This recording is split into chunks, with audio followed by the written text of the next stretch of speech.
ഹരിശ്രീ ഗണപതയേ നമ. അവിഘ്നമസ്തു. ശ്രീരാമ രാമ രാമ ശ്രീരാമചന്ദ്ര ജയ. ശ്രീരാമ രാമ രാമ ശ്രീരാമഭദ്ര ജയ. ശ്രീരാമ രാമ രാമ സീതാഭിരാമ രാമ.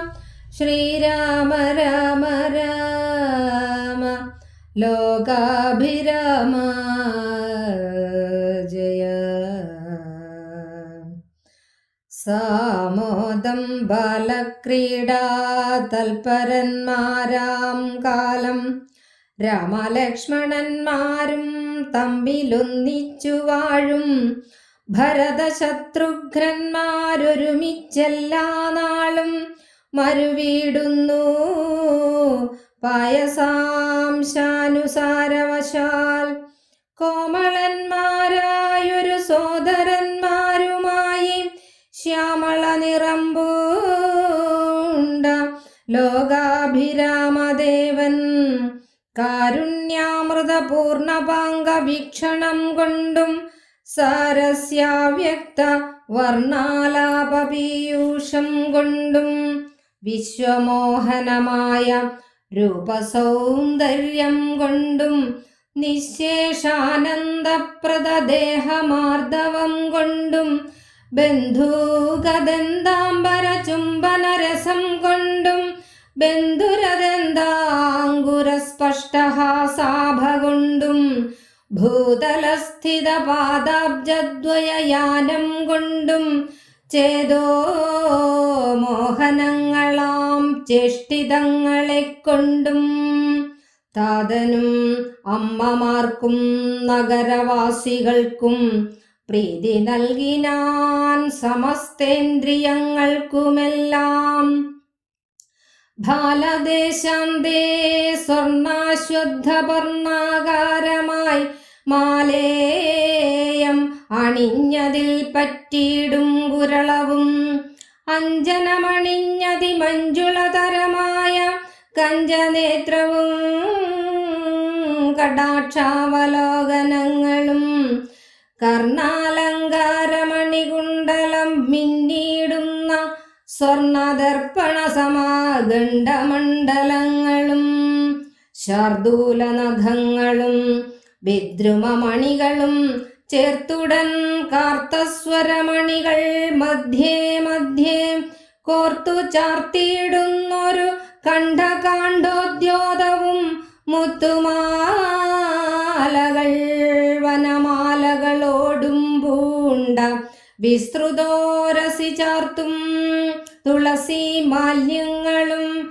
നിസ്തുല പ്രഭവത്സലാഞ്ജന വിലാസവും അംഗദങ്ങളും വലയങ്ങൾ കങ്കണങ്ങളും അങ്കുലീയങ്ങൾ കൊണ്ടു ശോഭിച്ച കരങ്ങളും കാഞ്ചന സദൃശ പീതാംബരോപരി ചാർത്തും കാഞ്ചികൾ നൂപുരങ്ങൾ എന്നിവ പലതരം അലങ്കാരങ്ങൾ പൂണ്ട് സോദരന്മാരോടുമൊരലങ്കാരത്തെ ചേർത്താൻ ഭൂമിദേവിക്കുനാഥൻ. ഭർത്താവിനധിവാസമുണ്ടായോരയോധ്യയിൽ പൊൽത്താർമാനിനി താനും കളിച്ചു വിളങ്ങിനാൾ. ഭൂതലത്തിങ്കലെല്ലാം അന്നു തൊട്ടനുദിനം ഭൂതിയും വർദ്ധിച്ചിതു ലോകവും ആനന്ദിച്ചു. ബാല്യവും കൗമാരവും. ദമ്പതിമാരെ ബാല്യം കൊണ്ടേവം രഞ്ജിപ്പിച്ചു സമ്പ്രതി കൗമാരവും സംപ്രാപിച്ചിതുമെല്ലേ. വിധിനന്ദനായ വസിഷ്ഠ മഹാമുനി വിധിപൂർവകം ഉപനിച്ചിതു ബാലന്മാരെ. ശ്രുതികളോടു പുനരംഗങ്ങളുപാംഗങ്ങളും സ്മൃതികളും ഉപസ്മൃതികളും അശ്രമമെല്ലാം പാഠമായതു പാർത്താലെന്തൊരത്ഭുതം. അവ പാടവമേറും നിജശ്വാസങ്ങൾ തന്നെയല്ലോ. സകല ചരാചര ഗുരുവായി മരുവീടും ഭഗവാൻ തനിക്കൊരു ഗുരുവായി ചമഞ്ഞിടും. സഹസ്രപത്രോത്ഭവപുത്രനാം വസിഷ്ഠന്റെ മഹത്വമേറും ഭാഗ്യമെന്തു ചൊല്ലാവതോർത്താൽ ധനുർവേദാംഭോനിധി പാരംഗന്മാരായി വന്നു തനയന്മാരെന്നത് കണ്ടൊരു ദശരഥൻ മനസ്സി വളർന്നൊരു പരമാനന്ദം പൂണ്ട് മുനിനായകനെയും ആനന്ദിപ്പിച്ചു നന്നായി.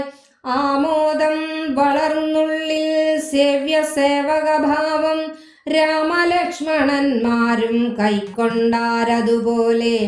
കോമളന്മാരായി മേവും ഭരത ശത്രുഘ്നന്മാർ സ്വാമി ഭൃത്യകഭാവം കൈക്കൊണ്ടാരനുദിനം. രാഘവൻ അതുകാലം ഏകദാ കുതൂഹലാൽ വേഗമേറിയിടുന്നൊരു ദുരകരഥമേറി പ്രാണസംമിതനായ ലക്ഷ്മണനോടും ചേർന്നു ബാണതൂണീര ഖഡ്ഗാദ്യായുധങ്ങളും പൂണ്ടു കാനനദേശേ നടന്നിടിനാൻ നായാട്ടിനായി. കാണായ ദുഷ്ടമൃഗസഞ്ജയം കൊല ചെയ്താൻ. ഹരിണഹരികരി കരടി ഗിരിഗിരി ഹരിശാർദൂലാദികളമിത വന്യാമൃഗം വധിച്ചു കൊണ്ടുവന്നു ജനകൻ കൽക്കൽ വച്ചു വിധിച്ച വണ്ണം നമസ്കരിച്ചു വണങ്ങിനാൻ. നിത്യവും ഉഷസ്യുഷസ്യുദ്ധായ കുളിച്ചൂത്ത് ഭക്തി കൈക്കൊണ്ടു സന്ധ്യാവന്ദനം ചെയ്ത ശേഷം ജനകജനനിമാർ ചരണാംബുജം വന്ദിച്ച് അനുജനോടു ചേർന്നു പൗരകാര്യങ്ങളെല്ലാം ചിന്തിച്ചു. ദണ്ഡനീതി നീങ്ങാതെ ലോകം തങ്ങൾ സന്തതം ജഞ്ചിപ്പിച്ചു ധർമ്മപാലനം ചെയ്തു. ബന്ധുക്കളോടും ഗുരുഭൂതന്മാരോടും ചേർന്ന് സന്തുഷ്ടാത്മനാം മൃഷ്ടഭോജനം കഴിച്ചതാ. ധർമ്മശാസ്ത്രാദിപുരാണേതിഹാസങ്ങൾ കേട്ടു നിർമ്മല ബ്രഹ്മാനന്ദലീന ചേതസാ നിത്യം പരമൻ പരാപരൻ പരബ്രഹ്മാഖ്യൻ പരൻ പുരുഷൻ പരമാത്മാ പരമാനന്ദമൂർത്തി ഭൂമിയിൽ മനുഷ്യനായ അവതാരം ചെയ്തേവം ഭൂമിപാലകവൃത്തി കൈക്കൊണ്ടു വാണിടിനാൻ. ചേതസാ വിചാരിച്ചു കൺകിലോ പരമാർത്ഥമേതുമേ ചെയ്യുന്നോനല്ലില്ലല്ലോ വികാരവും. ചിന്തിക്കിൽ പരിണാമം ഇല്ലാതൊരാത്മാനന്ദം എന്തൊരു മഹാമായ വൈഭവം. ചിത്രം ചിത്രം.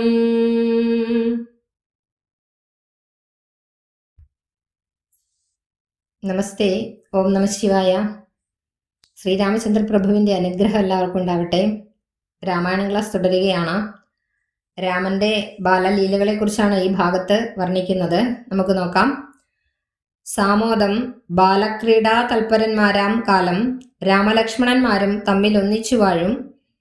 ഭരതശത്രുഘ്നന്മാർ ഒരുമിച്ചെല്ലാ നാളും മരുവിയിടുന്നു പായസാംശാനു ശാരവശാൽ. വളരെ സന്തോഷത്തോടുകൂടി സാമോദത്തോടുകൂടി സന്തോഷത്തോടുകൂടി ബാലന്മാര് ഒരുമിച്ച് ക്രീഡാതൽപരായി, ബാലക്രീഡയിൽ താല്പര്യമുള്ളവരായി, കളികളിൽ താല്പര്യമുള്ളവരായി, വിവിധ ലീലകളിൽ മുഴുകിക്കൊണ്ട് അവരങ്ങനെ കഴിയുകയാണ്. അങ്ങനെ കഴിയുന്ന അവസരത്തിൽ ഈ കളികളിൽ രാമനും ലക്ഷ്മണനും ഒരുമിച്ച്, ഭരതനും ശത്രുഘ്നനും ഒരുമിച്ച് അവരങ്ങനെ വരാനുള്ള കാരണം പായസത്തിൻ്റെ അംശത്തെ അനുസരിച്ചുകൊണ്ടാണ് അങ്ങനെ വന്നിരിക്കുന്നത്. പായസാംശാനു ശാരവശാൽ, പായസത്തിൻ്റെ അംശത്തെ അനുസരിച്ചാണ്. നമുക്കറിയാം, കൗസല്യ നൽകിയ പായസത്തിൻ്റെ അംശമാകയാൽ ലക്ഷ്മണൻ ശ്രീരാമനോടും, കൈകേയിയുടെ പായസത്തിൻ്റെ അംശമാകയാൽ ശത്രുഘ്നൻ ഭരതനോടും വിശേഷമായ ഒരു താല്പര്യമുണ്ടായി എന്ന് ചുരുക്കം.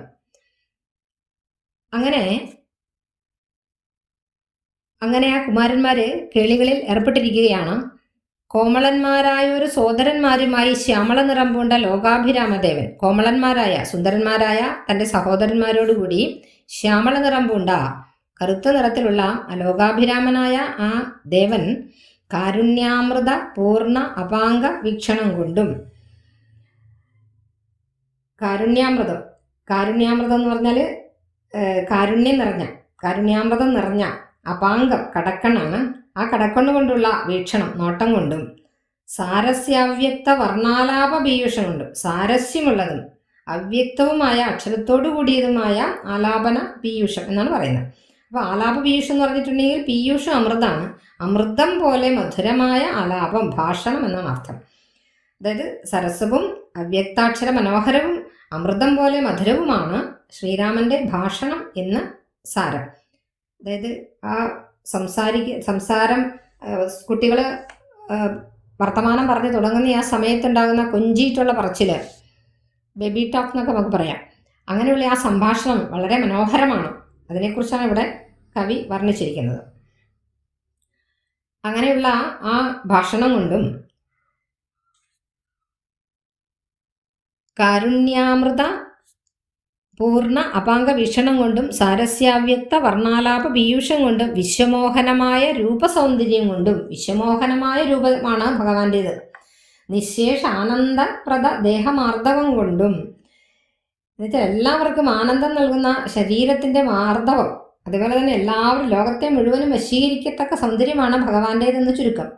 ബന്ധൂക ദന്താംബര ചുംബന രസം കൊണ്ടും, ബന്ധൂക ദന്താംബരം, ബന്ധൂക എന്ന് പറഞ്ഞാൽ ഉച്ചമലരിപ്പൂ എന്നാണ് അർത്ഥം. അതിന് ഈ അമ്പരത്തിപ്പൂ എന്ന് അർത്ഥമുണ്ട്. അതുപോലെ തന്നെ ചുവന്ന 4 മണിപ്പൂ എന്നൊക്കെ അർത്ഥം പറയുന്നുണ്ട്. ഏതായാലും ചുവന്ന നിറത്തിലുള്ള പൂവ്, ആ പൂ പോലെയുള്ള ദന്താംബരം എന്ന് പറഞ്ഞാൽ ചുണ്ടാണ്, ദന്താംബര ചുംബന രസം കൊണ്ടും, അതുപോലെ തന്നെ ബന്ധുര ദന്താങ്കുര സ്പഷ്ട ഹാസാഭ കൊണ്ടും, മനോഹരമായ ഇളമ്പല്ലുകൾ പുറത്ത് കാട്ടിക്കൊണ്ടുള്ള പുഞ്ചിരി, കുഞ്ഞുങ്ങളുടെ ആ ഒരു പാൽപുഞ്ചിരി കാണാൻ എത്ര ഭംഗിയാണ് അല്ലേ. അപ്പോൾ ബന്ധുരം എന്ന് പറഞ്ഞാൽ മനോഹരമാണ്, ദന്താങ്കുരം എന്ന് പറഞ്ഞാൽ മുളച്ചു വരുന്ന പല്ല്, ഹാസം ചിരിയാണ്, ആഭ ശോഭ. അപ്പോൾ ആ ഒരു കുഞ്ഞുങ്ങളുടെ ആ ഒരു ചിരിയും കുറിച്ചുകൂടെ പറഞ്ഞിരിക്കുന്നു. ഭൂതലസ്ഥിത പാദാബ്ജദ്വയ യാനം കൊണ്ടും, ഭൂതലസ്ഥിത പാദാബ്ജദ്വയധാനം, ഭൂതലം നിലത്തുറപ്പിച്ച 2 പാദകമലങ്ങൾ കൊണ്ടുള്ള നടത്തം, അതായത് കുഞ്ഞുങ്ങൾ പിച്ച നടക്കുന്ന കാര്യമാണ് ഇവിടെ പറഞ്ഞിരിക്കുന്നത്. ഭൂതലസ്ഥിതം നിലത്തൂന്നിയത്, നിലത്തുറപ്പിച്ചത് എന്നൊക്കെയാണ് അർത്ഥം. പാദാബ്ജദ്വയം 2 പാദകമലങ്ങളും, അബ്ജം എന്ന് പറഞ്ഞാൽ താമരയാണ്, 2 പാദങ്ങളും നിലത്ത് വെച്ചുകൊണ്ടുള്ള ആ ഒരു യാനം യാത്രയാണ്. അത് വളരെ ചേതോ മോഹനമാണെന്നാണ് പറഞ്ഞിരിക്കുന്നത്. ചേതോ മോഹനങ്ങളാം ചേഷ്ടിതങ്ങളെ കൊണ്ടും, ചേതോ മോഹനങ്ങൾ ചേതസ് മനസ്സിനെ മൊത്തം കവർന്നെടുക്കത്തക്ക രീതിയിലുള്ള ആ ഒരു പ്രവൃത്തികൾ, മനോഹരമായ പ്രവൃത്തികൾ കൊണ്ടും, താതനും അമ്മമാർക്കും നഗരവാസികൾക്കുമെല്ലാം പ്രീതി നൽകിനാൻ സമസ്തേന്ദ്രിയങ്ങൾക്കുമെല്ലാം സകല ഇന്ദ്രിയങ്ങൾക്കും, അതായത് അച്ഛനും അമ്മയ്ക്കും നഗരവാസികൾക്കും പുരവാസികൾക്കും എന്ന് വേണ്ട എല്ലാവർക്കും, ആരൊക്കെയാണോ രാമനെ ഈ കുഞ്ഞുങ്ങളെ കാണുന്നത് അവർക്കെല്ലാം, അവരുടെ എല്ലാ സമസ്തേന്ദ്രിയങ്ങൾക്കും, സകല ഇന്ദ്രിയങ്ങൾക്കും ആ ഒരു എന്താ പറയുക, ചേതോമോഹനാണ്, മനോഹരമായിട്ട് ആണ് ഇവരുടെ ഓരോരോ പ്രവൃത്തികളും. അതങ്ങനെയാണല്ലോ, കുഞ്ഞുങ്ങൾ വീട്ടിലുണ്ടാകുമ്പോൾ അവരുടെ ഓരോരോ ചേഷ്ടിതങ്ങൾ കാണാൻ നല്ല ഭംഗിയാണ്, സമയം പോകുന്നത് അറിയില്ല. അപ്പോൾ അങ്ങനെയുള്ള എല്ലാവർക്കും മനോഹരമായിട്ട് എല്ലാവരുടെയും ആ ചേഷ്ടിതങ്ങൾ കൊണ്ട് എല്ലാവരുടെയും മനസ്സ് അപഹരിച്ചുകൊണ്ട് അങ്ങനെ കുഞ്ഞുങ്ങൾ വളർന്നു വരികയാണ്. ബാലദേശാന്തേ സ്വർണാശ്വദ്ധ വർണ്ണാകാരമായി മാലേയമണിഞ്ഞതിൽ പറ്റിയിടും കുരളവും. അപ്പോൾ നെറ്റിയിൽ സ്വർണാശ്വദ്ധ വർണ്ണാകാരം, അതായത് സ്വർണ്ണവർണ്ണ നിറത്തിലുള്ള ആലിലയുടെ ആകൃതിയിൽ ചന്ദനം ചേർത്തിട്ടുണ്ട്. അശ്വത്ഥം എന്ന് പറഞ്ഞാൽ ആലാണ്, അശ്വത്ഥമാല പർണം ഇലയാണ്, ആകാരം ആകൃതി, മാലയും ചന്ദനം. അപ്പോൾ കുരളം കുറുനിര. അപ്പോൾ ഈ കുറുനിരയിൽ നെറ്റിയിൽ ചന്ദനം ചാർത്തിയിട്ടുണ്ട് ഭഗവാന്. അത് ആലിലയുടെ ആകൃതിയിലാണ് ചാർത്തിയിരിക്കുന്നത്. ആ ചാർത്തിയിരിക്കുന്ന ചന്ദനത്തിൻ്റെ മുകളിൽ പറ്റിപ്പിടിച്ചിരിക്കുകയാണ് എന്ത്, കുരളം എന്ന് പറഞ്ഞിട്ടുണ്ടെങ്കിൽ കുറുനിരകൾ ഇങ്ങനെ പറ്റിപ്പിടിച്ചിരിക്കുന്നുണ്ട്. അപ്പോൾ കളിയൊക്കെ കളിക്കുന്നത് കൊണ്ട് വിയർപ്പൊക്കെ നനഞ്ഞ് ഒട്ടിപ്പിടിച്ചിട്ടുണ്ടാകണം. അതുപോലെ തന്നെ അഞ്ജനം അണിഞ്ഞ് അതിമഞ്ജുളതരമായ കഞ്ചനേത്രം, അഞ്ജനം നഷിയാണ്, മഞ്ജുളതരമായ ഏറ്റവും മനോഹരമായ കഞ്ചനേത്രം, താമരപ്പൂ പോലുള്ള കണ്ണുകൾ. അപ്പോൾ കഞ്ചനേത്രം. അങ്ങനെയുള്ള ആ കണ്ണുകൾ, താമരപ്പൂവിൻ്റെ ഇതള് പോലെ മനോഹരമായ വിടർന്ന ആ കണ്ണുകളിൽ കൺമഷി എഴുതിയിട്ടുണ്ട്. ആ കൺമഷി എഴുതി മനോഹരമാക്കിയിട്ടുള്ള ആ കണ്ണുകൾ കൊണ്ടുള്ള അവരുടെ കടാക്ഷാവലോകനങ്ങൾ, നോട്ടങ്ങൾ, കടക്കണ്ണുകൊണ്ടുള്ള നോട്ടങ്ങൾ, കുഞ്ഞുങ്ങളിങ്ങനെ നോക്കുമ്പോൾ നല്ല ഭംഗിയല്ലേ കാണാനായിട്ട്. അങ്ങനെയുള്ള ആ നോട്ടവും അതുപോലെ തന്നെ കർണാലങ്കാര മണി കുണ്ടലം മിന്നിയിടുന്ന സ്വർണ്ണ ദർപ്പണ സമഗണ്ഡ മണ്ഡലങ്ങളും, ചെവിക്ക് കർണാലങ്കാരമണി കുണ്ടലം, ചെവിക്ക് അലങ്കാരമായ രത്നനിർമ്മിതമായ കർണാഭരണങ്ങൾ, രത്നങ്ങൾ കൊണ്ട് നിർമ്മിച്ചിട്ടുള്ള കമ്മലുകൾ, ആ സ്വർണ്ണദർപ്പണ സമഗണ്ഡ മണ്ഡലങ്ങൾ, സ്വർണ്ണദർപ്പണ സമഗണ്ഡ മണ്ഡലങ്ങൾ എന്ന് വെച്ചാൽ സ്വർണ്ണ കണ്ണാടിക്ക് തുല്യമായ കവിൾത്തടം, മിനുത്ത കവിൾത്തടങ്ങൾ. ദർപ്പണം എന്ന് പറഞ്ഞിട്ടുണ്ടെങ്കിൽ കണ്ണാടി, ഗണ്ഡമണ്ഡലം എന്ന് പറഞ്ഞാൽ കവിൾത്തടമാണ്. കവിൾത്തടം മിനുങ്ങിയിരിക്കുകയാണ്. സ്വർണ്ണ കണ്ണാടി എങ്ങനെയാണ് ഇരിക്കുന്നത് അതേപോലെയാണ് ഭഗവാന്റെ കവിളുകളുള്ളത്. ശാർദൂല നഖങ്ങൾ, ശാർദൂലം പുലി ആണ്, നഖം പുലിനഖം, പുലിനഖമൊക്കെ ഇങ്ങനെ കോർത്തിട്ടിട്ടുണ്ട് മാലയിൽ. വിദ്രുമമണികൾ, വിദ്രുമം പവിഴം, മണി രത്നങ്ങളാണ്, പവിഴവും ഒക്കെ കോർത്തിട്ടിട്ടുണ്ട്. അതുപോലെ തന്നെ കാർത്തസ്വരം ചേർത്തുടൻ കാർത്തസ്വരമണികൾ മധ്യേ മധ്യേ. കാർത്തസ്വരം എന്ന് പറഞ്ഞാൽ സ്വർണ്ണമാണ്. മാലയിൽ ഇങ്ങനെ സ്വർണ്ണമാലയിൽ ശാർദൂല നഖവും പവിഴവും മുത്തും രത്നങ്ങളും ഒക്കെ കോർത്ത് ഇട്ടിട്ടുണ്ട്. കോർത്ത് ചാർത്തിയിടുന്നൊരു കാണ്ഡോദ്യോതവും. കാണ്ഡോദ്യോതം എന്ന് പറഞ്ഞാൽ കണ്ഠത്തിൻ്റെ, അതായത് കഴുത്തിൻ്റെ ഉദ്യോതം, ശോഭ, കഴുത്തിൻ്റെ ശോഭ അവർണ്ണനീയമാണ്. അപ്പോൾ കഴുത്തിൽ രത്നവർണ്ണത്തിലുള്ള സ്വർണ്ണത്തിൽ കോർത്ത് വെച്ചിരിക്കുകയാണ് മണികൾ, രത്നങ്ങൾ, പവിഴങ്ങളൊക്കെ കോർത്ത് വെച്ചിട്ടുണ്ട്. പുലിനഖമൊക്കെ കോർത്ത് മാലകളാണ് ഭഗവാന്റെ കണ്ഠത്തിൽ ചാർത്തിയിരിക്കുന്നത്. അതുപോലെ തീർന്നിട്ടില്ല, വനമാല, മുത്തുമാലകളുണ്ട്, അതുപോലെ തന്നെ വനമാലകളുണ്ട്. വനമാല എന്ന് പറഞ്ഞാൽ പലതരത്തിലുള്ള പൂക്കൾ കോർത്തുണ്ടാക്കിയ മാലയ്ക്കാണ് വനമാല എന്ന് പറയുന്നത്. ആ മാലകളും വിസ്തൃതമായ ആ വിശാലമായ ആ മാറിടത്തിൽ തുളസി മാല്യമുണ്ട്, തുളസി കൊണ്ടുള്ള മാല്യവുമുണ്ട്. അങ്ങനെ നിസ്തുല പ്രഭ വത്സലാഞ്ജന വിലാസം, നിസ്തുല പ്രഭ വത്സലാഞ്ജന വിലാസം എന്ന് പറഞ്ഞാൽ അതുല്യ കാന്തിയോട് കൂടിയ ശ്രീവത്സം എന്ന മറുകിൻ്റെ ശോഭയും അവിടെ നമുക്ക് കാണാൻ പറ്റുന്നതാണ്. അപ്പോൾ വിസ്തൃതമായ മാറിലണിഞ്ഞിരിക്കുന്ന തുളസിമാലയുടെ ആ ഒരു അതുല്യമായ ശോഭ എന്നുകൂടെ നമുക്ക് ഇവിടെ അർത്ഥം പറയാവുന്നതാണ്. തീർന്നിട്ടില്ല, അങ്കദങ്ങളും വലയങ്ങൾ, കങ്കണങ്ങളും അങ്കുലീയങ്ങൾ കൊണ്ട് ശോഭിച്ച കരങ്ങളും. അങ്കദങ്ങളുണ്ട്, അങ്കദം എന്ന് പറഞ്ഞാൽ തോൾവളയാണ്, തോൾവളയുണ്ട്. വലയം വേറെ തരം വളയാണ്. കങ്കണവും കൈവള തന്നെയാണ്. കാഞ്ചന സദൃശ പീതാംബര, അങ്കുലീയങ്ങൾ കൊണ്ട് ശോഭിച്ച കരങ്ങളും കാഞ്ചന സദൃശ പീതാംബരോപരി ചാർത്തും. പീതാംബരോപരി കാഞ്ചനത്തിന്, അതായത് സ്വർണത്തിന് സദൃശ്യമായ തുല്യമായ പീത വസ്ത്രമാണ്. മഞ്ഞ വസ്ത്രം, പീതം എന്ന് പറഞ്ഞാൽ മഞ്ഞയാണ്.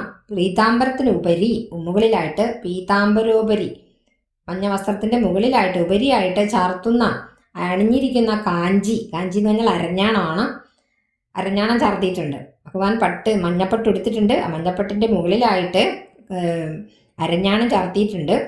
പിന്നെ നൂപുരങ്ങൾ, കാഞ്ചികൾ, നൂപുരങ്ങൾ, കാൽച്ചിലമ്പ് അണിഞ്ഞിട്ടുണ്ട്. അങ്ങനെ ഭൂമിദേവിക്ക് അലങ്കാരത്തെ ചേർക്കാൻ വേണ്ടിയിട്ട് ഭൂമിദേവിക്ക് തന്നെ ഒരു ആഭരണമായിട്ട് ഭഗവാൻ തീർന്നിരിക്കുന്ന കാര്യമാണ് ഇവിടെ പറഞ്ഞിരിക്കുന്നത്. ഇത്രയും പറഞ്ഞ ഭാഗത്തിൻ്റെ ആശയമൊന്ന് നോക്കാം. അപ്പോൾ രാമലക്ഷ്മണന്മാരും ഭരതശത്രുഘ്നന്മാരും പലവിധ ലീലകളിൽ അങ്ങനെ മുഴുകി ഒരുമിച്ച് കഴിയുകയാണ്. രാമനും ലക്ഷ്മണനും ഒരുമിച്ച്, ഭരതനും ശത്രുഘ്നനും ഒരുമിച്ചാണ് കളിക്കുന്നത്. പായസം വിഭജിച്ച് നൽകിയതിൻ്റെ രീതിക്കനുസരിച്ചാണ് അവരങ്ങനെ വന്നതെന്ന് പറയപ്പെടുന്നു. അങ്ങനെയാണ് അവർ ഒരുമിച്ച് കളിച്ച് വളർന്നു വരുന്നത്. കോമളന്മാരായ സുന്ദരന്മാരായ തൻ്റെ സഹോദരന്മാരൊരുമിച്ച് ശ്യാമളവർണ്ണനും ലോകാഭിരാമനുമായ രാമൻ തൻ്റെ കാരുണ്യം ചൊരിയുന്ന കടാക്ഷങ്ങൾ, നോട്ടങ്ങൾ കൊണ്ടും അതുപോലെ തന്നെ സരസവും അവ്യക്തവുമായ മധുരമായ സംഭാഷണങ്ങൾ കൊണ്ടും വിശ്വമോഹനമായ തൻ്റെ രൂപം കൊണ്ടും എല്ലാവർക്കും ആനന്ദം നൽകുകയാണ്. എല്ലാവർക്കും ആനന്ദം നൽകുന്ന ഒരു ശരീരമാർദ്ദവുമാണ് അദ്ദേഹത്തിനുള്ളത്. അതുപോലെ തന്നെ ഉച്ചമലരി പൂ പോലെ ചുവന്ന ചുണ്ടുകൊണ്ടുള്ള ചുംബനം, അതുപോലെ തന്നെ മനോഹരമായ മുളച്ചു വളർന്ന പല്ലുകൾ കാട്ടിയുള്ള ചിരി, നിലത്ത് പതിയുന്ന ആ പാദകമലങ്ങൾ കൊണ്ടുള്ള നടത്തം, തൻ്റെ മനോഹരമായ പ്രവൃത്തികൾ കൊണ്ട് അച്ഛനും അമ്മയ്ക്കും പ്രവാസികൾക്കുമൊക്കെ എല്ലാവരുടെയും സകല ഇന്ദ്രിയങ്ങൾക്കും സന്തോഷം നൽകി അങ്ങനെ ഭഗവാൻ രമിക്കുകയാണ്.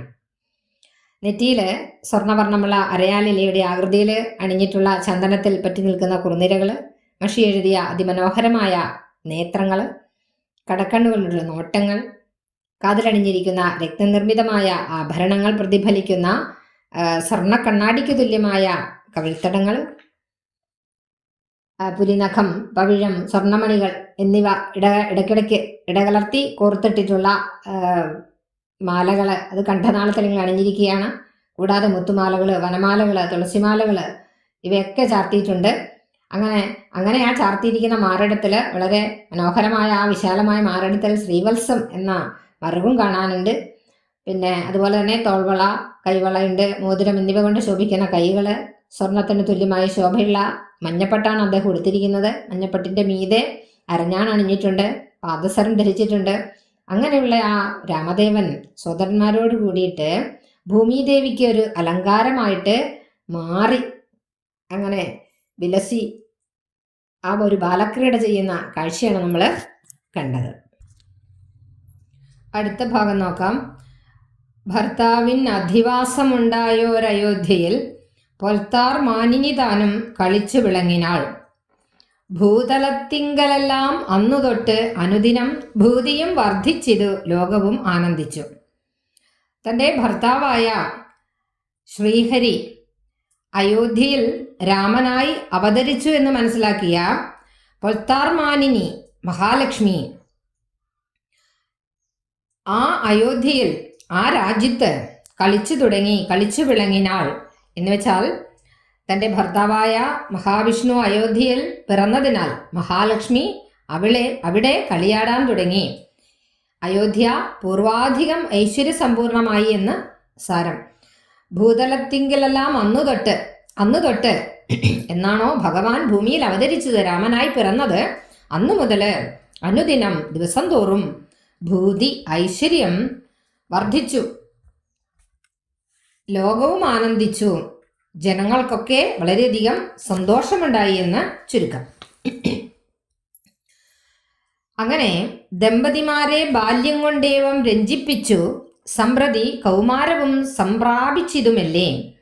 അച്ഛനമ്മമാരെ തങ്ങളുടെ ബാല്യം കൊണ്ട് ആനന്ദിപ്പിച്ചതിന് ശേഷം ഇപ്പോൾ ആ കുമാരന്മാർക്ക് കൗമാരാവസ്ഥ വന്നിരിക്കുകയാണ്.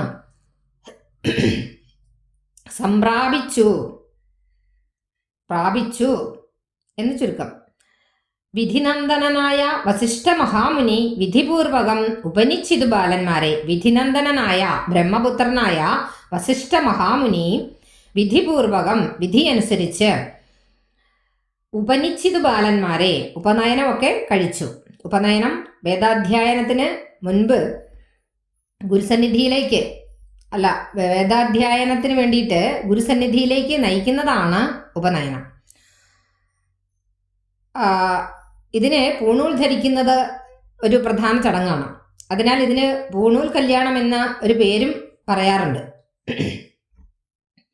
അങ്ങനെ ബാലന്മാർ, രാമനും ലക്ഷ്മണനും ഭരതനും ശത്രുഘ്നും ഒക്കെ ആ കുഞ്ഞുങ്ങളെ ശ്രുതികളും പുനരംഗങ്ങളും ഉപാംഗങ്ങൾ സ്മൃതികൾ ഉപസ്മൃതികളും അശ്രമമെല്ലാം പാഠമായത് പാർത്താൽ എന്തൊരത്ഭുതം.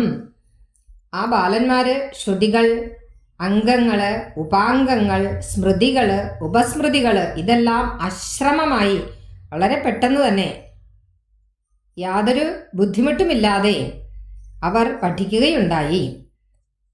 വളരെ എളുപ്പത്തിൽ തന്നെ അവർ പഠിച്ചെടുത്തു, അശ്രമം പ്രയാസം കൂടാതെ. ശ്രുതികള്,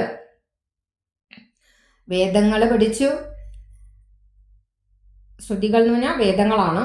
4 വേദങ്ങൾ പഠിച്ചു. ഋക്ക്, യജുസ്, സാമം, അഥർവം. 4 വേദങ്ങൾ. അംഗങ്ങൾ, വേദാംഗങ്ങൾ ശിക്ഷ, കൽപ്പം, വ്യാകരണം, നിരുക്തം, ജ്യോതിഷം, ഛന്ദസ് എന്നിവയാണ് 6 വേദാംഗങ്ങൾ. കൂടാതെ ഉപാംഗങ്ങൾ പഠിച്ചു. പുരാണം, ന്യായം, മീമാംസ, ധർമ്മശാസ്ത്രം മുതലായവയാണ് ഉപാംഗങ്ങൾ. പിന്നെ സ്മൃതികൾ പഠിച്ചു. മനുസ്മൃതി, യാജ്ഞവൽക്യ സ്മൃതി തുടങ്ങിയവ. അതുപോലെ തന്നെ ഉപസ്മൃതികൾ പഠിച്ചു. വിഷ്ണു സ്മൃതി, പരാശര സ്മൃതി തുടങ്ങിയ 18 സ്മൃതികളുണ്ട്. അപ്പം അതിലൊക്കെ തന്നെ ജനങ്ങളുടെ ആചാരാദികളും അതുപോലെ തന്നെ രാജ്യനീതി എന്നൊക്കെയാണ് ഈ സ്മൃതിയിലൊക്കെ വിവരിക്കുന്നത്. ഇതൊക്കെ തന്നെ അശ്രമം കൂടാതെ, പ്രയാസം കൂടാതെ അവർ പഠിക്കുകയുണ്ടായി. ഇത് പാർത്തു കഴിഞ്ഞാൽ, ഇത് ഒന്ന് വിചാരിച്ചു കഴിഞ്ഞാൽ ഇത് വളരെ അത്ഭുതകരമായ കാര്യമാണ്. അവ പാടവമേറും നിജ ശ്വാസങ്ങൾ തന്നെയല്ലോ. എന്ന് വെച്ചാൽ ഈ വേദാംഗങ്ങളും വേദാംഗങ്ങളും ഉപാംഗങ്ങളും ഒക്കെ തന്നെ വിഷ്ണുവിൻ്റെ ശ്വാസം എന്നാണ് സങ്കല്പം. അപ്പോൾ അവയെല്ലാം അനായാസം ശ്രീരാമൻ പഠിച്ചെങ്കിൽ അതിൽ യാതൊരുവിധ അത്ഭുതത്തിനും ഇടയില്ല. അപ്പോൾ അത് പാടവമേറിയിടും, സാമർഥ്യമേറിയിടുന്ന തൻ്റെ ശ്വാസം തന്നെയാണല്ലോ, ഭഗവാന്റെ ശ്വാസമാണിത്. അതുകൊണ്ട് രാമൻ ഇത് പഠിച്ചെടുത്തതിൽ വലിയ അത്ഭുതമൊന്നുമില്ല, അത്ഭുതപ്പെടേണ്ട യാതൊരു ആവശ്യകതയുമില്ലെന്നാണ് പറയുന്നത്. സകല ചരാചര ഗുരുവായി മരുവീടും ഭഗവാൻ തനിക്കൊരു ഗുരുവായി ചമഞ്ഞിടും സഹസ്രപത്രോത്ഭവ പുത്രനാം വസിഷ്ഠന്റെ മഹത്വമേറും ഭാഗ്യമെന്തു ചൊല്ലാവതോർത്താൽ. ഇനി സകല ചരാചര ഗുരുവാണ്, സകല ചരാചരങ്ങളുടെയും ഗുരുവായ ഭഗവാന്റെ ഗുരുവായി തീരാനുള്ള ഒരു ഭാഗ്യം വസിഷ്ഠ മഹാമുനിക്കാണ് ലഭിച്ചത്. അതുകൊണ്ട് ആ വസിഷ്ഠ മഹാമുനിയെ കവി വാഴ്ത്തുകയാണ്. സഹസ്രപത്രോത്ഭവപുത്രനാം, സഹസ്രപത്രോത്ഭവപുത്രൻ, സഹസ്രപത്രോത്ഭവൻ ബ്രഹ്മാവാണ്, ബ്രഹ്മപുത്രനായ വസിഷ്ഠൻ. വസിഷ്ഠന്റെ മഹത്വമേറും, വളരെ അധികം മഹത്വമാണ് അദ്ദേഹത്തിനുള്ളത്. അദ്ദേഹത്തിന്റെ ഭാഗ്യം പറയാവതല്ല. ഭഗവാന്റെ ഗുരുവായിട്ട് മാറാനുള്ള ഭാഗ്യമാണ് വസിഷ്ഠന് ലഭിച്ചിരിക്കുന്നത്.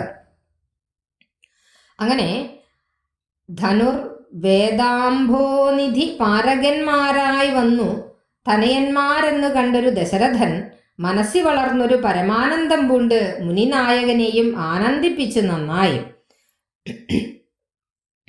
അപ്പോൾ ധനുർവേദാംഭോനിധി പാരകന്മാർ എന്ന് വെച്ചാൽ ധനുർവേദമാകുന്ന, അതായത് അസ്ത്രവിദ്യയാകുന്ന അംഭോനിധി എന്ന് പറഞ്ഞാൽ സമുദ്രം, സമുദ്രത്തിൻ്റെ മറുകര കണ്ടവരാണ്. പാരകന്മാർ എന്ന് പറഞ്ഞാൽ അക്കര കടന്നവരാണ്. അതായത് അസ്ത്രവിദ്യ മുഴുവനും വശത്താക്കിയവരാണ് എന്ന് ചുരുക്കം. അങ്ങനെ ഉള്ള ആ തൻ്റെ തനയന്മാരെ, പുത്രന്മാരെ കണ്ടിട്ട് ദശരഥന് വളരെയധികം സന്തോഷമുണ്ടാവുകയും, അങ്ങനെ സന്തോഷം വന്നതിന് കാരണം ഗുരുവാണല്ലോ ഇവരെ ഒക്കെ അഭ്യസിപ്പിച്ചത്. അതുകൊണ്ട് ആ ഗുരുവിനോടുള്ള ആ ഒരു നന്ദിയും കടപ്പാടും വർദ്ധിച്ചു വരികയാണ്. ആമോദം വളർന്നുള്ളിൽ സേവ്യ സേവകഭാവം രാമലക്ഷ്മണന്മാരും കൈക്കൊണ്ടാർ. അവര് രാമനും ലക്ഷ്മണനും എപ്രകാരമാണ്? സേവ്യ സേവക ഭാവമാണ്. എന്ന് വെച്ചാല് സേവിക്കപ്പെടുന്നവനും സേവിക്കുന്നവനും എന്ന ഭാവത്തിലാണ് അവർ രണ്ടുപേരുമുള്ളത്.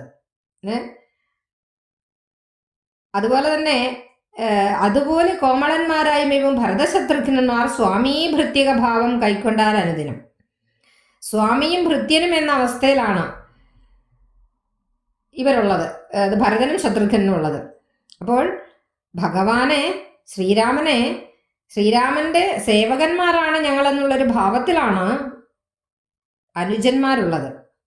അപ്പോൾ ജ്യേഷ്ഠനോടുള്ള ആ ഒരു ഭക്തിയും വിശ്വാസവും ഒക്കെ നമ്മൾ മനസ്സിലാക്കേണ്ടതാണ്. ഈ ഒരു കാലഘട്ടത്തിൽ നമ്മുടെ മക്കൾ, നമ്മുടെ ചുറ്റുപാടും കാണുന്ന മക്കൾ ജ്യേഷ്ഠനേത് അനുജനേത് എന്ന് തിരിയാത്ത ഒരവസ്ഥയിലാണുള്ളത്. അപ്പോൾ രാമായണം തീർച്ചയായിട്ടും പുതിയ തലമുറയാണ് പഠിക്കേണ്ടത്, പഠിപ്പിക്കേണ്ടത് നമ്മുടെ ഉത്തരവാദിത്വം കൂടിയാണ്, അല്ലേ?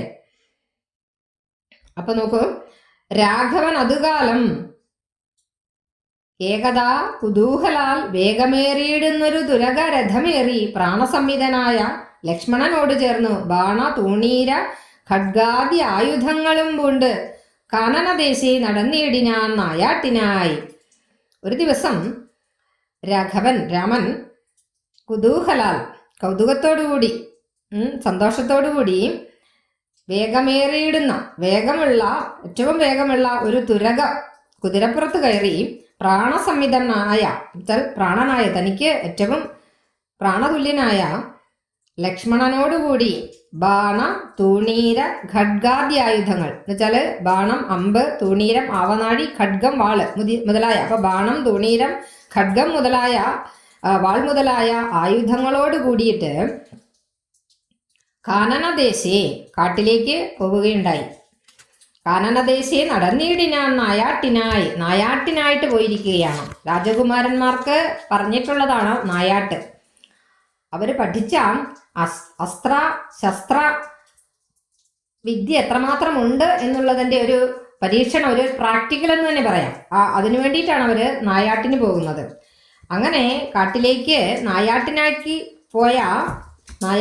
പോയ രാമനും ലക്ഷ്മണനും അവിടെ നിന്ന് കാനനദേശയെ നടന്നിടിനാൻ നായാട്ടിനായി കാണായ ദുഷ്ടമൃഗസഞ്ചയം കൊല ചെയ്താൻ. ആ കാട്ടിലുള്ള ദുഷ്ടമൃഗ സഞ്ചയം എന്ന് പറഞ്ഞാൽ കൂട്ടം, ദുഷ്ടമൃഗക്കൂട്ടങ്ങളെ എല്ലാം വധം ചെയ്തു, കൊല ചെയ്തിടിനാൻ.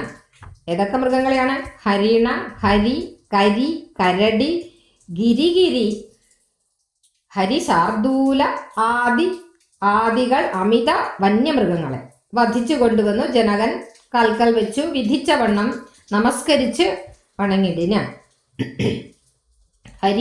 ഹരിണം മാനാണ്.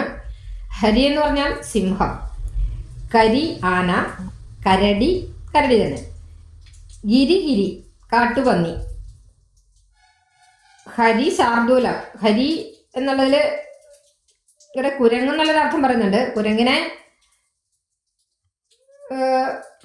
അമ്പയ്യോ എന്നുള്ളത് സംശയമാണ്.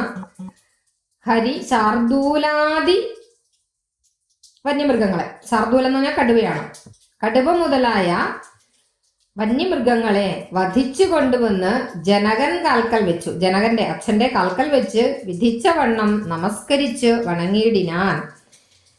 അങ്ങനെ തങ്ങളുടെ അസ്ത്ര ശസ്ത്ര സാമർഥ്യം എത്രമാത്രം ഉണ്ടെന്ന് അച്ഛനെ അറിയിക്കുന്നതിനും കൂടിയാണ് ഇപ്രകാരം നായാട്ടിനായി പോയി വന്യമൃഗങ്ങളെയൊക്കെ വധിച്ച് അച്ഛൻ്റെ പാദത്തിൽ കൊണ്ടുവന്ന് കാട്ടുജന്തുക്കളെ കൊണ്ടുവന്നതിന് ശേഷം അച്ഛൻ്റെ പാദങ്ങളിലൊക്കെ നമസ്കരിക്കുകയുണ്ടായി.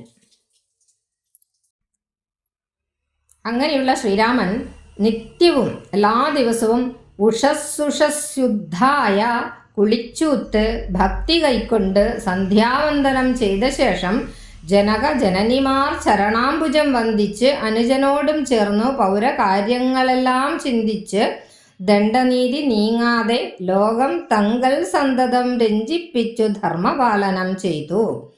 അപ്പോൾ നിത്യവും എല്ലാ ദിവസവും രാമൻ ഉഷസ്സുഷസ്സുദ്ധായ, ഉഷസി ഉദ്ധായ, എല്ലാ ദിവസവും ഉഷസ്സില് വെളുപ്പിനെ തന്നെ, വെളുപ്പെന്ന് പറഞ്ഞാൽ ബ്രഹ്മമുഹൂർത്തത്തിൽ തന്നെ ഉഷസി ഉദ്ധായ, ഉഷസ്യുദ്ധായ, ഉദ്ധായ എന്ന് പറഞ്ഞാൽ എഴുന്നേറ്റിട്ട് നിത്യവും എല്ലാ ദിവസവും ബ്രഹ്മമുഹൂർത്തത്തിൽ രാമൻ എഴുന്നേൽക്കും. അതിനുശേഷം കുളിച്ചതിന് ശേഷം ഭക്തി കൈക്കൊണ്ട് സന്ധ്യാവന്ദനം ചെയ്ത ശേഷം ഭക്തിയോടുകൂടി സന്ധികൾ 3 സന്ധികളാണുള്ളത്. പ്രഭാത സന്ധിയുണ്ട്, അതുപോലെ തന്നെ മധ്യാഹ്ന സന്ധിയുണ്ട്, പ്രദോഷ സന്ധിയുണ്ട്.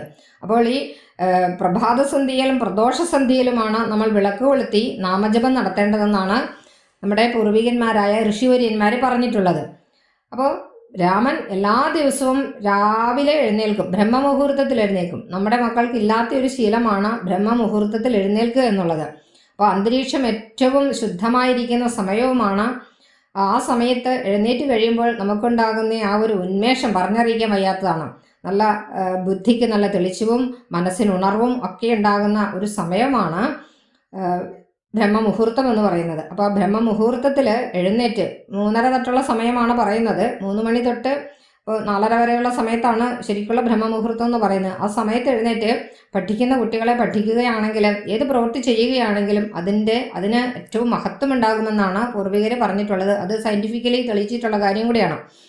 അപ്പോൾ അങ്ങനെ രാമൻ വെളുപ്പിന് തന്നെ ബ്രഹ്മമുഹൂർത്തത്തിൽ തന്നെ എഴുന്നേറ്റ് കുളിയൊക്കെ കഴിഞ്ഞ് ഭക്തിയോടുകൂടി സന്ധ്യാവന്ദനം ചെയ്ത് ചെയ്ത ശേഷം ജനകജനനിമാർ ചരണാംബുജം വന്ദിച്ച് ജനകന്റെയും ജനനിയുടെയും എന്നുവെച്ചാൽ അച്ഛൻ്റെയും അമ്മയുടെയും ചരണാംബുജം എന്നുവെച്ചാൽ കാൽപാദങ്ങൾ വന്ദിച്ചതിന് ശേഷം അനുജനോടും ചേർന്ന് പൗരകാര്യങ്ങളെല്ലാം ജനങ്ങളുടെ രാജ്യകാര്യങ്ങളൊക്കെ ചിന്തിക്കും. എന്നിട്ട് ദണ്ഡനീതി നീങ്ങാതെ ദണ്ഡനീതി നടപ്പാക്കും. ദണ്ഡനീതി എന്ന് പറഞ്ഞാൽ നീതിശാസ്ത്രമാണ്. ഒരു രാജാവ് ഭരിക്കുന്ന സമയത്ത് ജനങ്ങൾക്ക് എന്തൊക്കെയാണോ കാര്യങ്ങളുള്ളത്, അതായത് ശിക്ഷിക്കേണ്ടവർക്ക് ശിക്ഷ കൊടുക്കുകയും രക്ഷിക്കേണ്ടവരെ രക്ഷിക്കുകയും ഒക്കെ ചെയ്യുന്ന ആ നീതിശാസ്ത്രമാണ്, ശിക്ഷാ നിയമം എന്നൊക്കെ അതിന് പേരുണ്ട്. അപ്പോൾ അങ്ങനെ പൗരജനങ്ങളുടെ കാര്യങ്ങളുമൊക്കെ രാജ്യകാര്യങ്ങളിലുമൊക്കെ ശ്രദ്ധ ചെലുത്തിക്കൊണ്ട് അങ്ങനെ ലോകം തങ്ങൾ സന്തതം രഞ്ജിപ്പിച്ച്, ലോകം എന്ന് പറഞ്ഞാൽ ജനങ്ങളെ തങ്ങളിൽ ഇണക്കി നിർത്താനുള്ള ഒരു കൗശലവുമൊക്കെ രാമനുണ്ടായിരുന്നു. സന്തതം എല്ലായ്പ്പോഴും രഞ്ജിപ്പിച്ച് ഇണക്കി ഒരുമിപ്പിച്ച് ചേർത്ത് നിൽക്കാനായിട്ടുള്ള ആ ഒരു കഴിവ് രാമനുണ്ടായിരുന്നു. അങ്ങനെ ധർമ്മപാലനം ചെയ്ത് അങ്ങനെ ഭഗവാൻ രാമൻ രാജ്യഭാരം, അത് രാജകുമാരനാണിപ്പോഴും. അപ്പോൾ രാജകുമാരൻ തീർച്ചയായിട്ടും രാജ്യകാര്യങ്ങളിൽ ഇടപെടേണ്ടതാണ്. പട്ടാഭിഷേകമൊക്കെ കഴിയുന്നതിന് മുമ്പ് തന്നെ അച്ഛനോടൊപ്പം തന്നെ പൗരകാര്യങ്ങളിൽ ഒരു രാജകുമാരൻ രാജ്യത്തിൻ്റെ സുരക്ഷയ്ക്ക് വേണ്ടിയിട്ടും അതുപോലെ തന്നെ രാജ്യത്തെ ജനങ്ങളുടെ കാര്യങ്ങളൊക്കെ മനസ്സിലാക്കാനും അവർക്ക് വേണ്ടിയിട്ടുള്ള കാര്യങ്ങൾ ചെയ്തു കൊടുക്കുന്നതിലും എപ്പോഴും ഒരു രാജകുമാരൻ ബദ്ധശ്രദ്ധനായിരിക്കണം എന്നതുകൂടി രാമദേവൻ തൻ്റെ ഈ പ്രവർത്തനങ്ങളിലൂടെ കാണിച്ചു തരികയാണ്. തുടർന്ന് ബന്ധുക്കളോടും ഗുരുഭൂതന്മാരോടും ചേർന്ന് സന്തുഷ്ടാത്മന മൃഷ്ടഭോജനം കഴിച്ചത ധർമ്മശാസ്ത്രാദി പുരാണാധികാസങ്ങൾ കേട്ട് നിർമ്മല ബ്രഹ്മാനന്ദലീന ചേതസാ നിത്യം പരമൻ പരാവരൻ പരബ്രഹ്മാഖ്യൻ പരൻ പുരുഷൻ പരമാത്മാ പരമാനന്ദമൂർത്തി. അപ്പോൾ ബന്ധുക്കളോടും ഗുരുഭൂതന്മാരോടും ഒക്കെ ചേർന്ന് വളരെ സന്തുഷ്ടിയോടുകൂടി വളരെ സന്തോഷത്തോടുകൂടി മൃഷ്ടാന ഭോജനം തൃപ്തികരമായ ആഹാരമൊക്കെ കഴിച്ച് ധർമ്മശാസ്ത്രാദികളും പുരാണ ഇതിഹാസങ്ങളും ഒക്കെ കേട്ട് വളരെ നിർമ്മല പരിശുദ്ധമായ ബ്രഹ്മാനന്ദലീന ചേതസ്സായിട്ട് മനസ്കനായിട്ട് നിത്യവും ആ പരമ്പൊരുളായ ആ പരാപരനായ പരബ്രഹ്മാഖ്യനായ ആ പരമ്പുരുഷൻ പരമാത്മാവ് പരമാനന്ദമൂർത്തി ഭൂമിയിൽ മനുഷ്യനായി അവതാരം ചെയ്തേവം, അങ്ങനെ ആ പരമാനന്ദമൂർത്തി മനുഷ്യനായിട്ട് രാമനായിട്ട് ഭൂമിയിൽ അവതാരം ചെയ്തതിന് ശേഷം മനുഷ്യരെന്തൊക്കെയാണോ ചെയ്യുന്നത്, മനുഷ്യരെന്തൊക്കെയാണോ അനുഭവിക്കുന്നത് അതൊക്കെ അനുഭവിച്ചുകൊണ്ട് അങ്ങനെ വസിക്കുകയാണ്. ഭൂമി പാലക വൃത്തി കൈക്കൊണ്ട് വാണിയിടിനാൻ, അങ്ങനെ ഭൂമിയിൽ വസിച്ച് മനുഷ്യൻ്റെ അവതാരം കൈക്കൊണ്ട് ഭൂമി പാലക വൃത്തി, ഒരു രാജാവിൻ്റെ വൃത്തി കൈക്കൊണ്ടുകൊണ്ട് അങ്ങനെ വസിക്കുകയാണ്. ഛേദസ മനസ്സി വിചാരിച്ചു കാൺകിലോ പരമാർത്ഥമേതുമേ ചെയ്യുന്നോനല്ല ഇല്ലല്ലോ വികാരവും.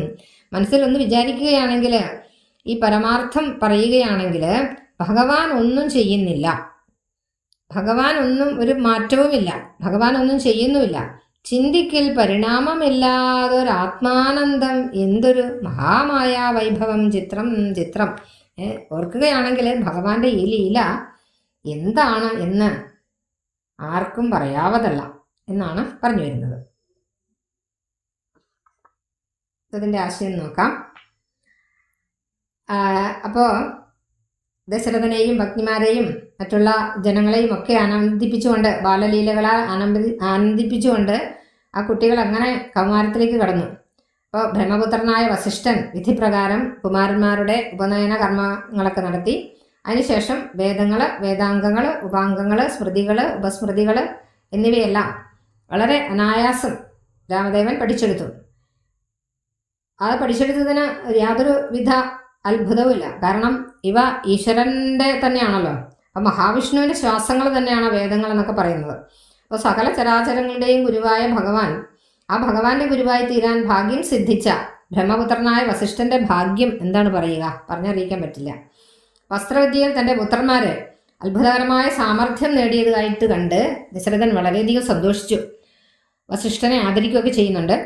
ഇപ്പോൾ രാമലക്ഷ്മണന്മാരും ഭരതശത്രുഘ്നന്മാരും സേവ്യ സേവക ഭാവം അല്ലെങ്കിൽ സ്വാമി ഭൃത്യക ഭാവം എന്ന് പറയാവുന്ന രീതിയിൽ അങ്ങനെ പരസ്പര സ്നേഹത്തോടുകൂടി വിശ്വാസത്തോടുകൂടി അങ്ങനെ വളർന്നു വരികയാണ്. അക്കാലത്ത് ഒരു ദിവസം വളരെ കൗതുകത്തോടുകൂടി ശ്രീരാമൻ അതിവേഗത്തിലുള്ള ഒരു കുതിരപ്പുറത്തൊക്കെ കയറി തൻ്റെ ജീവന് തുല്യനായ ലക്ഷ്മണനെ ഒക്കെ കൂട്ടി അമ്പ്, വില്ല്, വാള്, ഗദ, അവനാഴി എന്നിവയൊക്കെ ധരിച്ച് കാട്ടിൽ നായാട്ടിന് പോവുകയാണ്. കണ്ണിൽപ്പെട്ട ദുഷ്ടമൃഗങ്ങളെയൊക്കെ കൊന്ന് മാന്, പിന്നെ അതുപോലെ തന്നെ കുരങ്ങ്, ആന, കരടി, കാട്ടുപന്നി, സിംഹം, പുലി മുതലായതിനെല്ലാം കൊന്നുകൊണ്ടുവന്ന് അച്ഛൻ്റെ പാദങ്ങളിൽ വെച്ച് നമസ്കരിച്ച് നിൽക്കുന്ന കാഴ്ച കാണുകയാണ്. ഭഗവാൻ നിത്യം രാവിലെ എഴുന്നേറ്റ് കുളിച്ച് സന്ധ്യാവന്തനമൊക്കെ നടത്തി അച്ഛനമ്മമാരുടെ പാദാംബൂജങ്ങളൊക്കെ വന്ദിച്ച് അനുജനും നഗരവാസികൾക്കുമായിട്ട് അവരുടെ കാര്യങ്ങൾ ചർച്ച ചെയ്യുകയാണ്. എന്തൊക്കെ കാര്യങ്ങളാണ് ദണ്ഡനീതിയൊക്കെ നടപ്പാക്കി പ്രജകളെ തന്നോട് ഇണക്കി നിർത്തുകയാണ് ചെയ്യുന്നത്. ധർമ്മ സംരക്ഷണം നടത്തുകയാണ്. ബന്ധുക്കൾ, അങ്ങനെ ഗുരുക്കന്മാർ ഇവരോടൊപ്പം തന്നെ സമൃദ്ധമായ ഭക്ഷണമൊക്കെ കഴിച്ച് ധർമ്മശാസ്ത്രം, പുരാണാതിഹാസങ്ങൾ ഒക്കെ കേട്ട് പരബ്രഹ്മത്തിൽ മുഴുകിയ മനസ്സോടുകൂടി ദിവസങ്ങൾ അങ്ങനെ കഴിച്ചുകൊണ്ട് അങ്ങനെ പരനും പരാപരനും പരബ്രഹ്മവും പരമാത്മാവും പരമാനന്ദമൂർത്തിയുമായ ഈശ്വരൻ ഭൂമിയിൽ മനുഷ്യനായിട്ട് അവതരിച്ച് രാജാവിൻ്റെ പ്രവൃത്തികളിലൊക്കെ മുഴുകി. ആലോചിച്ച് നോക്കിയാൽ ഈശ്വരൻ ഒന്നും പ്രവർത്തിക്കുന്നവനുമല്ല, അദ്ദേഹത്തിന് യാതൊരു മാറ്റവുമില്ല, അല്ലേ? ഒരു പരിണാമവുമില്ലാത്ത ആത്മാരാമനായി വർത്തിക്കുന്ന ഈ ഭഗവാനാണ് മനുഷ്യനെ പോലെ ഈ ഭൂമിയിൽ വന്ന് ജീവിക്കുന്നത്. ആലോചിച്ച് കഴിഞ്ഞിട്ടുണ്ടെങ്കിൽ ആ ഒരു മഹാമായയുടെ വൈഭവം അത്ഭുതകരം തന്നെ എന്നാണ് പറയുന്നത്.